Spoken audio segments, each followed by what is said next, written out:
ಬೈಕ್ಗೆ ಹಿಂಬದಿಯಿಂದ goods ವಾಹನ ಡಿಕ್ಕಿ ಹೊಡೆದ ಪರಿಣಾಮ ಸವಾರ ಸ್ಥಳದಲ್ಲೇ ಮೃತಪಟ್ಟ ದಾರುಣ ಘಟನೆ ಹುಣಸೂರಿನ ರಾಷ್ಟ್ರೀಯ ಹೆದ್ದಾರಿಯ 275ರ ಎಮ್ಮೆಕೊಪ್ಪಲು ಗ್ರಾಮದ ಬಳಿಯ ಪುಟ್ಟನಕೆರೆ ಬಳಿ ಜುಲೈ 28ರಂದು ಸಂಭವಿಸಿದೆ. ಮೈಸೂರಿನ ಅರವಿಂದ ನಗರದ ನಿವಾಸಿ ಮಹಾದೇವು ಅವರ ಪುತ್ರ, ವೃತ್ತಿಯಲ್ಲಿ ಫೋಟೋಗ್ರಾಫರ್ ಆಗಿದ್ದ 27 ವರ್ಷದ ಅಭಿಲಾಷ್ ಮೃತಪಟ್ಟ ದುರ್ದೈವಿ.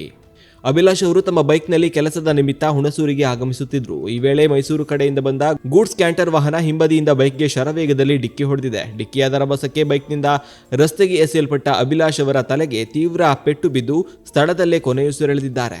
ವಿಷಯ ತಿಳಿದ ತಕ್ಷಣ ಹುಣಸೂರು ನಗರ ಪೊಲೀಸ್ ಠಾಣೆಯ ಇನ್ಸ್ಪೆಕ್ಟರ್ ಶಿವಮಾಧು ಹಾಗೂ ಸಿಬ್ಬಂದಿ ಸ್ಥಳಕ್ಕೆ ಭೇಟಿ ನೀಡಿ ಪರಿಶೀಲನೆ ನಡೆಸಿದ್ದಾರೆ. ಪೊಲೀಸರು ಪ್ರಕರಣ ದಾಖಲಿಸಿಕೊಂಡು ತನಿಖೆ ಕೈಗೊಂಡಿದ್ದಾರೆ.